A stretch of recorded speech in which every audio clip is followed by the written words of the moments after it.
At dahil nga nakapink ang inyong kumartes na dicer ngayon, roroto tayo sa Pure Gold Santiago. Ayan na nga, malapit na tayo sa Pure Gold Santiago at pababa na tayo. Eto nga, naglalakad na tayo papunta ng main entrance ng Pure Gold Santiago City, Isabela, Philippines. O ayan na, hindi na kayo maliligaw kasi sinabi ko na yung buong address niya. Hanapin nyo na lang, Charis. At ayan nga, naglalakad na ako mga kumare at marami akong nadaan ng mga co-dicer ko pero ako nahihiya ako kaya dito na lang ako magpapapansin. Yan o. Sabi ko, pa-shoutout kuya, i-shoutout kita, sali ka sa video ko, sabi ko. O shoutout daw pero hindi ko alam yung pangalan.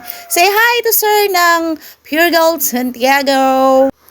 At dahil lunchtime na, naghanap tayo ng kakainan kasi yung kinakainan natin ay sarado. Holiday pa yata, extended yung holiday.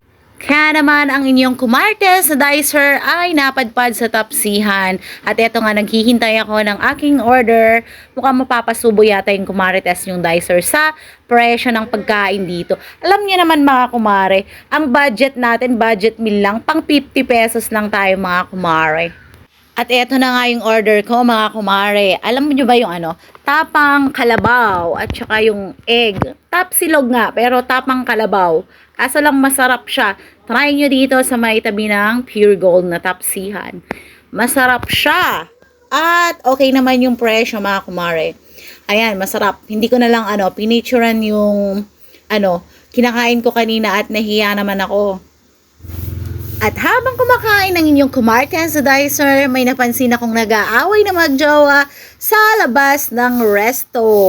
Alam niyo ba yung babaeng tipong galit na, gigil na, pero pinipigilan yung galit niya kasi nasa public place sila. Alam mo yung feeling na ganon? Kahit naman ako minsan ganon sa aking jowa. Yung tipong gusto mo na siyang batukan pero maraming makakakita. Hay, nakakaurat talaga.